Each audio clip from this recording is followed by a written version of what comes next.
Welcome to the Stock Car Spectacle. I'm Ian Jortson. I'm Mike Gamble. And we do not have our good buddy Nick Kinzel. He is being held hostage at Mariano's right now.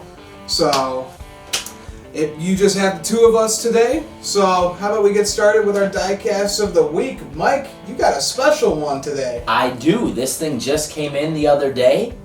Once again, 2 weeks in a row playing my newest diecast in my collection. I have the 2020 Chase Elliott NASCAR Cup Series Champion commemorative diecast. So it's got the big Cup Series Champion logo on the top. What I think is awesome, you got the yellow number 9, just like he ran in the playoffs, paying tribute to Dad. Yep. One of my other favorite kind of features I looked at, if you look really close back here, you can see he's got all the race win stickers. He even has the Championship 4 one on there too. So really awesome diecast. The box is really cool too. Box has got a photo of him standing on top of his car with the checkered flag and everything. Really good looking box too. So there you go. Yeah. Great moment for NASCAR. So now I'll officially have Chase's Xfinity or Nationwide at the Time Championship commemorative car, Rookie of the Year car, and his Cup Series Championship car. So got the whole collection. There you go. Hopefully a couple more of these to come in the future. So there you go. All right, guys. So for my diecast of the week, I brought in Kevin Harvick's Pocono win from last year. It's his Head to the Mountains car, the Busch Beer. Every time he ran a special Busch Beer paint scheme, it seemed like he was winning in them. And I think this is one of the coolest. Just such a cool car. The mountains on there. The horse and the owl on there, just so badass looking. Yeah, the Busch Beer cars are so sweet, man. You can't even pick one that you like better than the other because they come out with an awesome one, then another awesome one, then another awesome one. It just never stops. Oh yeah, absolutely. They did such a great job on all their paint schemes last year, and even a few this year that look really, really good. So yeah, keep them coming, Busch, because they are looking amazing. Alright, so how about we dig into our Nashville review? Alright. So first off, we had the Truck Series, and Ryan Preece, in his first ever Truck Series start, the guy got it done and won at Nashville Superspeedway. That's amazing. It's incredible. Yeah, Ryan Preece is a weird one. People forget he actually had a pretty decent amount of success when he was in the Xfinity Series. He's come up to the Cup Series, not really been able to reproduce that, although not really in race-winning equipment week in and week out. Yeah, that's what I wanted to touch on. I mean, we saw him, he won at Bristol with Joe Gibbs Racing Equipment in the Xfinity Series. I think also Richmond or something like that in that 18 car, and I really think that JTG's just holding him back. I really think this kid's got talent, but he can't really get the funding. I mean, look, he's not even in a charter this year, technically. Yeah, but the good news is JTG's actually had some stuff go really well so far this year. Ricky's looking fast. Yeah, look at Ricky at Nashville last week. Yeah. He was running top 5 almost the whole race. Exactly. And I think we're going to go into 2022 with this new car, which is designed to be more affordable for teams, and you're going to see guys like Preece probably run a little better because I don't think the funding deficit is going to be as monumental. Obviously, our richer teams, our more well-funded programs are going to still have a leg up. Oh, yeah. But I don't think that mountainous gap that we have now is going to be as big as it is next year. Yeah, absolutely. You won't be seeing him run like 25th to 29th every week out. I think he's going to have a really successful career if they do kind of keep it up with how they are. Yeah, like I said, I think you're going to see more comers and goers next year. I think you're going to see more of the talent play out than the aero and some of those other things. So guys like Preece that are maybe a little more talented than the situation he's in might flourish a little bit. Yeah, absolutely. All right, so now let's get into the Xfinity Series. Kyle Busch snagged his 100th career Xfinity Series win. And guys, he's not done yet. He's still got 2 more races after this. And he said he was going to call it quits, but no. He said Joe Gibbs wants to have him race, he's going to race. But what an incredible feat for Kyle Busch to reach 100 Xfinity Series wins. I mean, guy can easily reach 200. Well, think about it. 100 starts, let alone, is a pretty big accomplishment at the top series of motorsports, let alone 100 wins in any series. So, yeah. Like I said last week on the show, I think we're going to look back in 10 years after his career and be like, man, that was one of the greatest I ever do, and we didn't really appreciate it all that much. Yeah. So, because all you hear is the people, complaining. We've actually done it at times, too, about, he goes down there and just dominates the kids and this and that. But you know what?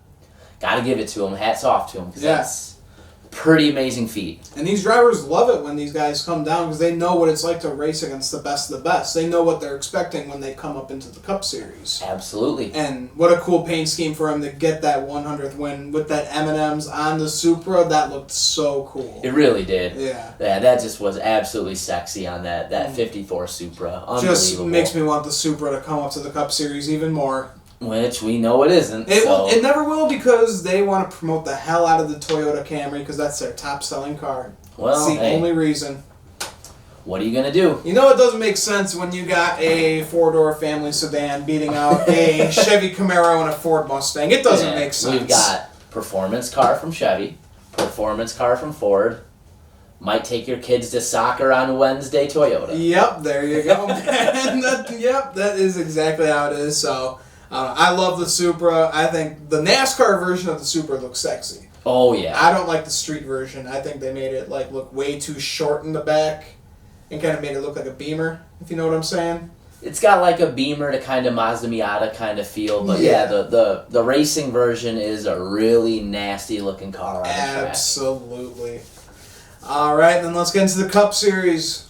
Kyle Larson dominating once again. This guy gets his third win in a row. He got it done at Nashville Superspeedway, NASCAR's first ever time at the track.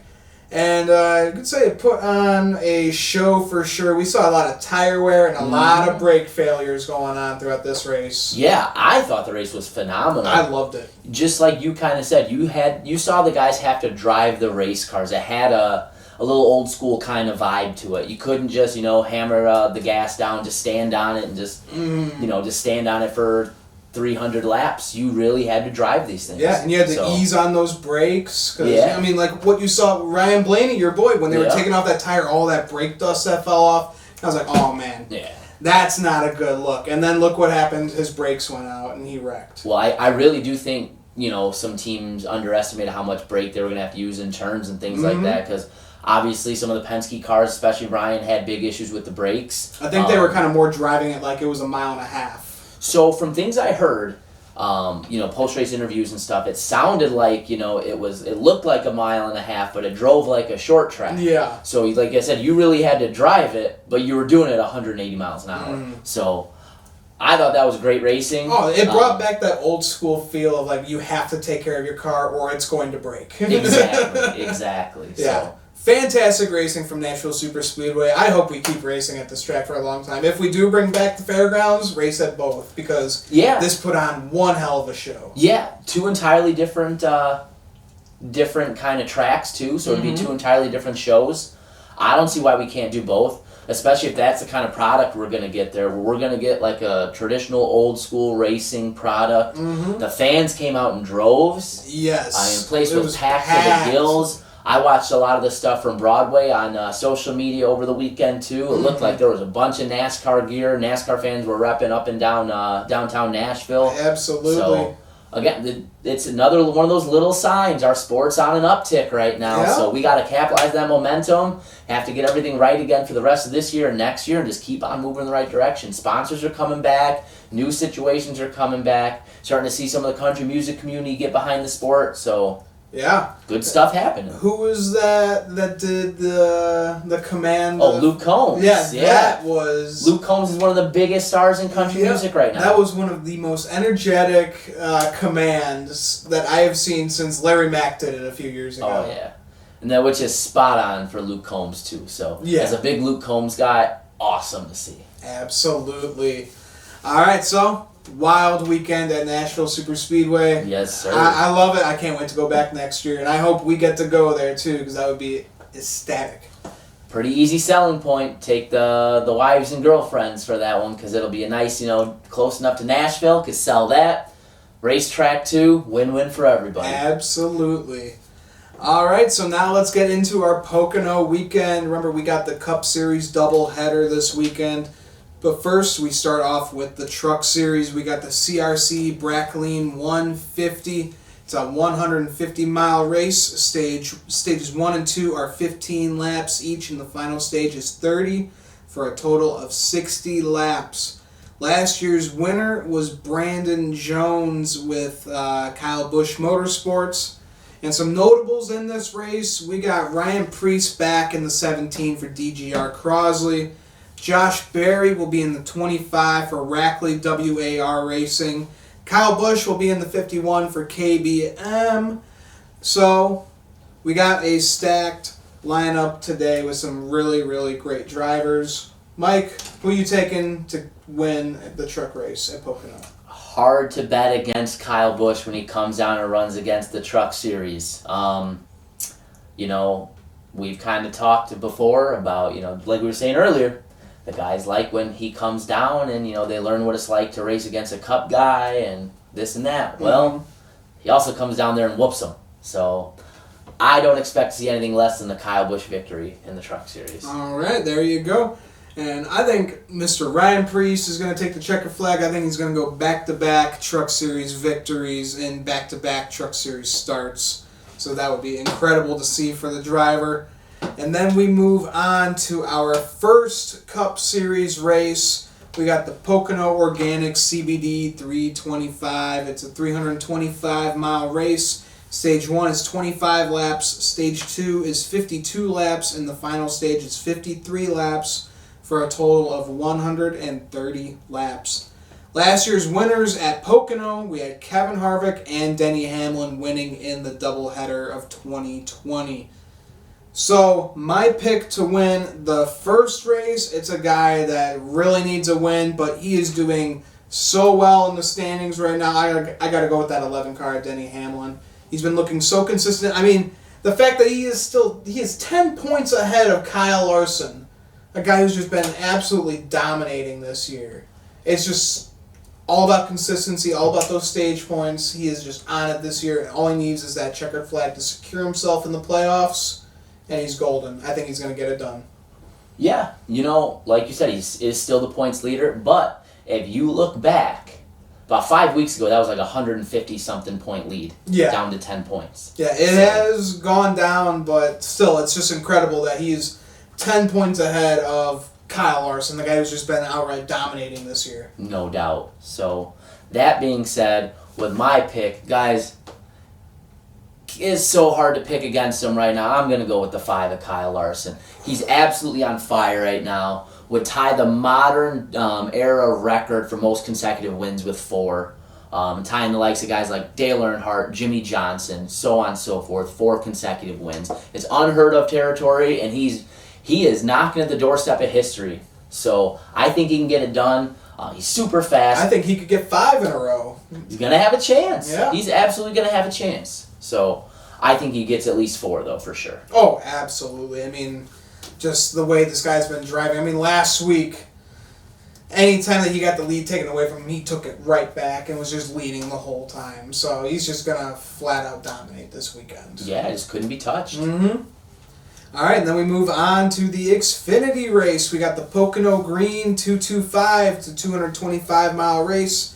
Stages 1 and 2 are 20 laps each, and the final stage is 50 for a total of 90 laps. Last year's winner was Chase Briscoe. Some notables in this race. We got Sam Mayer making his first start in the 8 car for Junior Motorsports. Josh Berry, he's still racing in the Xfinity Series. He'll be in the 31 for Jordan Anderson Racing. And Ty Gibbs will be back in that 54 car for Joe Gibbs Racing. So, who is your pick to win the Xfinity Series race at the Poconos? I got to go with the young buck. I'm going with Ty Gibbs. Ty Gibbs has been on fire in his Xfinity starts. Mm-hmm. Coming back here, I think Pocono will be a good track for him. I think, as we've proven, that 54 car is bad fast. It just won this last week. So, yeah, I'm picking Grandpa's boy to get it done. There you go. Not a bad pick. I got to go with another young buck. I'm going with Sam Mayer. Really? We saw him get it done in one of his first starts in the Truck Series last year at Bristol, one of the toughest tracks on the circuit. And we're going to Pocono, which is also one of the toughest tracks on the circuit. I think the kid's going to get it done. I think he's going to make a name for himself. It's going to be unbelievable. Just watch. I think him and Ty Gibbs are the next big things. Strapping a rocket to him going to the top, huh? Yep, absolutely. All right. Alrighty, so now we're moving on to our second Cup race. We got the Explore the Pocono Mountains 350-mile race. Stage 1 is 30 laps, Stage 2 is 55 laps, and the final stage is also 55 laps for a total of 140 laps. And like I said earlier, last year's winners, we had Kevin Harvick and Denny Hamlin winning in the double headers. So, I don't know. This is a tough one. I think I don't know. I think Denny Hamlin's going to sweep the weekend. To be honest, I feel like it's his time. I think he's getting sick of watching his buddy Kyle Larson get all these wins, and he's hungry. He's hungry. He's the only guy at Joe Gibbs Racing right now that doesn't have a win, and yet he had 7 last year. Yeah, it's ridiculous. Him and Kevin Harvick, I still can't believe that they do not have a win this year. It blows my mind. Yeah, you and me both, man. After the way they dominated this sport last year, to be this far into the season, both of them be winless. Yep. Unreal. But like we saw last year, 9 wins ain't gonna win you a championship. So I ain't too shook right now. As long as you're in the playoffs, it's all that matters. Then it's how you run for those races that's going to decide your fate. So. Absolutely. So, all right, guys. The way I think the weekend's going to go, the first race, like I said, I think Kyle Larson's just so hot right now, he just can't be touched. Just on, the pure data and everything coming to the race, that's all teams are going to have to go off of. I'm going off form, and I think they're going to win. Now, going into the second race, it's going to be a little different. You're going to have everything that you learned from your race setup, everything you learned from the race itself, from the first race, to adjust your car, make the changes that you need just to build a little more and a little more for that second race. Mm-hmm. I think the guys with the stronger crew chiefs are going to be a little bit of an advantage. And we've seen what Chevy's done so far. So that being said, I'm going to go with Alan Gustafson getting the changes right and Chase Elliott going to victory lane. Okay. Actually, you know what? Now that you mention it about, strong crew chiefs are actually going to work a lot better in this race, I think Kyle Busch is going to take the second race. Cause we're changing, huh? I think I'm changing it. Denny's winning the first race. Kyle's going to win the second one because we know how Kyle is with practice. So he really demands that, and I think from learning from the first race, I think they're going to get it done in the second. So yes, I'm switching my pick for the second race from Denny to Kyle Busch. Ian's putting his money on Ben Bashore to get the changes right. Hey, it's been looking good for Kyle so far. There we go. And Kyle needs redemption with that paint scheme that he's running when he got taken out by your boy last year. Hey. That put on a good show last year for Pocono, at least. That it did. Yep. So, you got anything else to add before we head to the Poconos this weekend? Just don't know what we're going to see from Pocono. Mm-hmm. Traditionally, it's a track where the racing is just kind of so-so. Mm-hmm. I do like the doubleheader weekend concept. I like the field inversion after race 1. I think that's a cool idea. I think it gives us a chance to see some new guys up front. Mm-hmm. We're just going to have to wait and see if this is the Kyle Larson show again or if somebody else is going to show up and break the streak here. Maybe it's another Hendrick guy. We keep the HMS train rolling. Right. Maybe it's somebody else. I mean, this is the weirdest season ever, so who knows? We could get someone like Ricky Stenhouse getting a win this weekend, or I don't know. Who knows? It's just been such a weird season. Anything can happen. Like we saw, Ricky Stenhouse has been on a hot streak so far. I really think he could look really fast this weekend. Well, and one thing we know about the racing at Pocono, a lot of times it's a fuel mileage and tire strategy race. Mm-hmm. Almost got the same feel as a road course race at times with the way that plays out, or maybe even a super speedway race. So with that being said, teams get into those modes where they're saving one of the two. Caution comes out at a not so opportune time for the top couple guys. Everything's up in the air. And we've seen it happen at Pocono in the past. Yep. So I could see, a late race caution changing everything and us getting a surprise win or two. So, but with that being said, I'm still not betting against Kyle Larson, guys. Oh, no. I think it is way too possible. He could get number 4 and number 5 this weekend. Just watch out. Kyle Larson, he is the new king over at Hendrick Motorsports. Chase Elliott, move over, buddy. Your time's over. Well, I'm not going to go that far quite yet, but I still think it's Chase's team, even though Kyle's on a hot streak. Mm-hmm. But he's definitely the hottest guy in motorsports anywhere right now. So. Right. No, absolutely. No, they got themselves a frickin' team this year, man. It is unbelievable because 2-3 years ago, they weren't shit. Well, they really weren't. Well, think about it. All the fall off they had there. You know, you lost Jeff Gordon, you lost Dale Jr., you lost Jimmy Johnson. You know, maybe you didn't have the most success there, but Casey Kane is a stalwart in the sport and a veteran. Yeah. So you lost a lot of not just talent, but top-end talent and some of the biggest names in the sport all at one time. We knew there was going to be some turnover. Knew there was going to be some time for them to adapt, and it wasn't just going to be plug some young guys in and the next thing you know, take them to the championship. Chase got there. You know, we're starting to see William Byron run well now. We're starting to see Alex Bowman come around. He's got the 2 wins. Kyle Larson took off like a rocket ship in this car, like even we didn't see happening. You know, you've got Chad Knaus in a much bigger role across the board for HMS. So they are back. They are the winningest team in NASCAR for a reason, and we're seeing it on full display every Sunday. Yeah. And Jeff Gordon moving over for the VP role over at Hendrick Motorsports. Someone's going to have to fill that role over at Fox Sports. Do you have any idea who you think it might be? Who I think it might be? I Yeah. don't. I could tell you who I think would be a good guy for it. If you ever listen to any of that MRN call, I think Rusty Wallace does a really good job. I think he's got the perfect balance of personality and knowledge of the sport that he'd be a great bridge between Mike Joy and Clint Boyer. But, again, I don't know what his contract situation is with MRN and how that would all play out, if that's even a possibility, or if it's something he'd want to do. But I think he'd be great at it. Right. I think a good pick would be someone like Jamie McMurray. He's been getting really comfortable in the studio for a while. You know, just, fresh out of these race cars, so he kind of knows what he's talking about and everything. Or bring Larry Mack back. Larry Mack in the booth was so great. That was some of the most exciting racing that, I've listened to. Yeah, I really enjoyed Larry Mack in the booth, too. I think him and Clint Boyer would be a whole lot of fun to hear going I think they would drive Mike Joy crazy. Yeah. I just think if you have somebody like with what Mike Joy brings to that broadcast, you have to almost bring, a bigger personality or something, too. Or somebody who's a bridge between the two, because I felt like Jeff Gordon was a little too close to Mike Joy.